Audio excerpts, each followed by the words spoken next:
నేలలో అయితేనే బాగా పండుతుంది. ఎర్ర నేలల్లో, ఈ ఉష్క నేలల్లో పండుతుంది. ఆ ర్యాగడ్లో ఐటలో ఇది తట్టుకోగలదు, దీని శక్తి లేదు. ఎందుకంటే అది నీళ్ళు నిల్వబడుతుంది, ఇది నీళ్ళు నిల్వదు.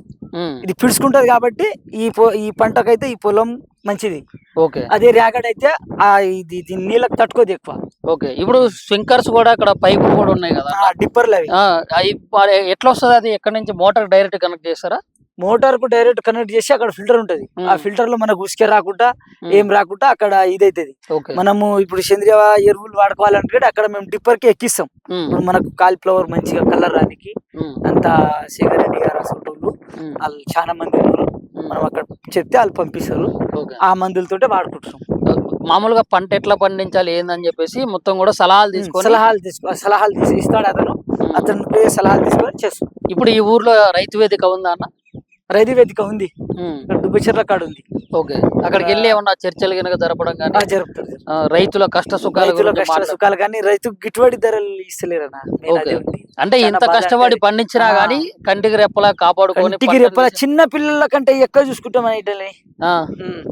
చిన్న పిల్లలు ఎట్లా మనం పెంచుతామా అట్లా పెంచితేనే వచ్చింది ఇది. లేకపోతే ఎట్టిగా ఇసి పెట్టి ఇప్పుడు ఇంట్లో గడ్డి గాని కలుపు గాని ఉంటే ఏమొచ్చిందనా? 4 సార్లు కూలోళ్ళని పెట్టి కల్పించాం, మళ్ళీ 5,000 రూపాయలు అవుతుంది. ఈ రోజుల్లో ఇంకా కూలోళ్ళకు కూళ్ళు ఎక్కువైనాయి, అయినా రైతు కష్టపడుతున్నాడు. ఎందుకంటే 10 మందికి తిండి పెట్టాలి, 10 మందికి మనం బతికియాలి. మనం బతకడం సుఖం కాదు. డబ్బు ఉంటే ఏం చేస్తాం, కానీ 10 మంది తింటేనే తింటున్నాం అనేది ఉంటది. దాని ప్రకారంగా మేము పండిస్తున్నాం. అయినా లాస్ అయినా సరే అందులోనే పోరాడుతున్నాం. ఇందాక మీరు ఒక మాట అన్నారు కదా, అంటే మేము రైతు అనేటోళ్ళు లేకపోతే మరి డబ్బులు ఉన్నోళ్ళు డబ్బులు అయితే తెలియడుగా అన్నట్టు. అవునన్నా, ఇప్పుడు రైతులు ఇప్పుడు వారం 15 రోజుల్లో హైదరాబాద్ లో కానీ 2 తెలుగు రాష్ట్రాల్లో మొత్తం ట్రాన్స్పోర్ట్లు బంద్ చేస్తే ఉన్న డబ్బు ఉన్న ఆయన ఏం తింటాడు? డబ్బులు తింటాడా చెప్పండి?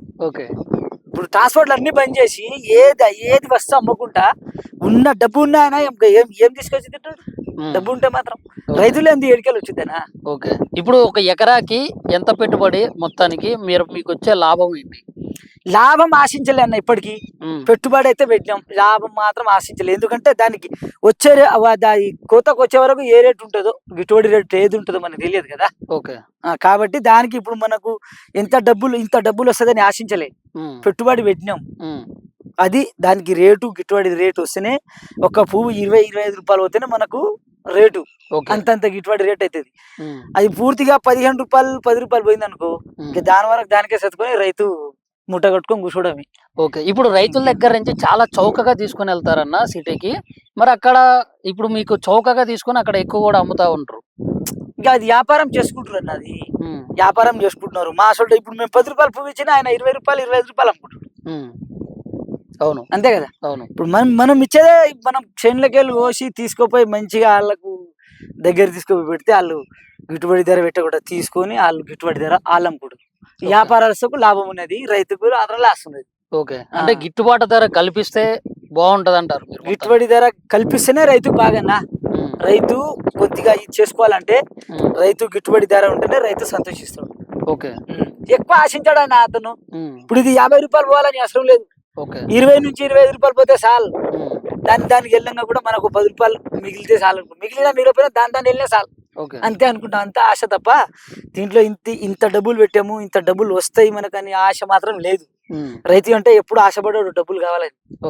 పంట మంచిగా వస్తుందా, 10 మంది తిని మంచిగా ఉందా, గిట్టుబడి ధర గవర్నమెంట్ గిట్టుబడి ధర ఇస్తే రైతు సంతోషిస్తే ఎప్పుడైనా నిద్రపోతాడు. కానీ ఈ సోటి వచ్చినాక ఏం చేస్తామన్నా? ఇప్పుడు నువ్వు పువ్వు కోసా, ఈ నేలలో అయితేనే బాగా పండుతుంది. ఎర్ర నేలల్లో, ఈ ఉష్క నేలల్లో పండుతుంది. ఆ ర్యాగడ్లో ఐటలో ఇది తట్టుకోగలదు, దీని శక్తి లేదు. ఎందుకంటే అది నీళ్ళు నిల్వబడుతుంది, ఇది నీళ్ళు నిల్వదు. ఇది పిడుచుకుంటది కాబట్టి ఈ పంటకైతే ఈ పొలం మంచిది. అదే ర్యాగడ్ అయితే ఇది నీళ్ళకి తట్టుకోదు ఎక్కువ.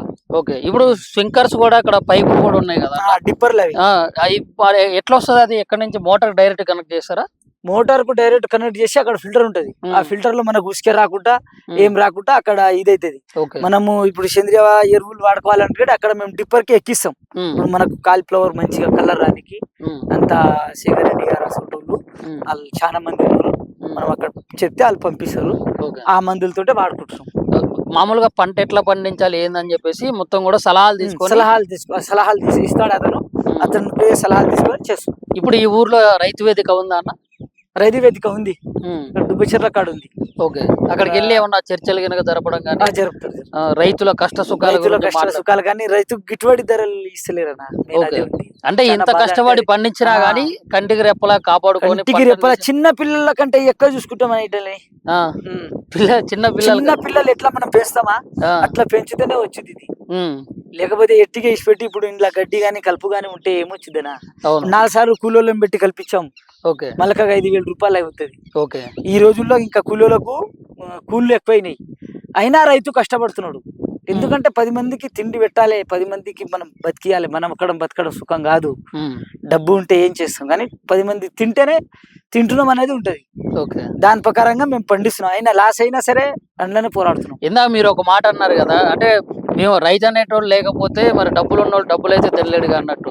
అవునన్నా, ఇప్పుడు రైతులు ఇప్పుడు వారం 15 రోజుల్లో హైదరాబాద్ లో కానీ 2 తెలుగు రాష్ట్రాల్లో మొత్తం ట్రాన్స్పోర్ట్లు బంద్ చేస్తే ఉన్న డబ్బు ఉన్న ఆయన ఏం తింటాడు? డబ్బులు తింటాడా చెప్పండి?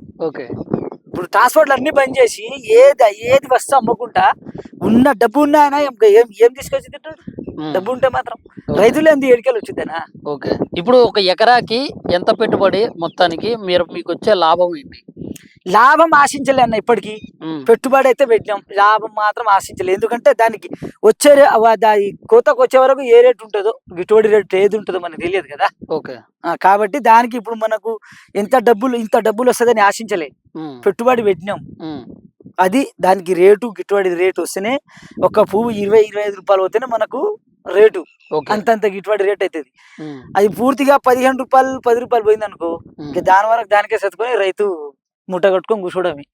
ఇప్పుడు రైతుల దగ్గర నుంచి చాలా చౌకగా తీసుకొని వెళ్తారన్న సిటీకి, మరి అక్కడ ఇప్పుడు మీకు చౌకగా తీసుకొని అక్కడ ఎక్కువ కూడా అమ్ముతా ఉంటారు. ఇంకా అది వ్యాపారం చేసుకుంటారు అన్న, అది వ్యాపారం చేసుకుంటున్నారు. మా అసలు ఇప్పుడు మేము 10 రూపాయలు పువ్వు ఇచ్చినా ఆయన 20 రూపాయలు 25 రూపాయలు అమ్ముకుంటారు. అవును, అంతే కదా. ఇప్పుడు మనం ఇచ్చేదే, మనం చేనులకి వెళ్ళి కోసి తీసుకుపోయి మంచిగా వాళ్ళకు దగ్గర తీసుకుపోయి పెడితే వాళ్ళు గిట్టుబడి ధర పెట్టకుండా తీసుకొని వాళ్ళు గిట్టుబడి ధర వాళ్ళు అమ్ముకుంటారు. వ్యాపారస్తుకు లాభం ఉన్నది, రైతుకు లాస్ ఉన్నది. అంటే గిట్టుబాటు ధర కల్పిస్తే బాగుంటది అంటారు. గిట్టుబడి ధర కల్పిస్తేనే రైతుకు బాగన్నా. రైతు కొద్దిగా ఇది చేసుకోవాలంటే రైతు గిట్టుబడి ధర ఉంటేనే రైతు సంతోషిస్తాడు. ఎక్కువ ఆశించాడు అన్న అతను. ఇప్పుడు ఇది 50 రూపాయలు పోవాలని అవసరం లేదు, 20 నుంచి 25 రూపాయలు పోతే చాలు. దానికి వెళ్ళంగా కూడా మనకు 10 రూపాయలు మిగిలితే చాలు, మిగిలిపోయినా దాని వెళ్ళినా చాలు, అంతే అనుకుంటాం. అంత ఆశ తప్ప దీంట్లో ఇంత డబ్బులు పెట్టాము, ఇంత డబ్బులు వస్తాయి మనకని ఆశ మాత్రం లేదు. రైతు అంటే ఎప్పుడు ఆశపడాడు డబ్బులు కావాలని. పంట మంచిగా వస్తుందా, 10 మంది తిని మంచిగా ఉందా, గిట్టుబడి ధర గవర్నమెంట్ గిట్టుబడి ధర ఇస్తే రైతు సంతోషిస్తే ఎప్పుడైనా నిద్రపోతాడు. కానీ ఈ వచ్చినాక ఏం చేస్తామన్నా? ఇప్పుడు నువ్వు పువ్వు కోస్తా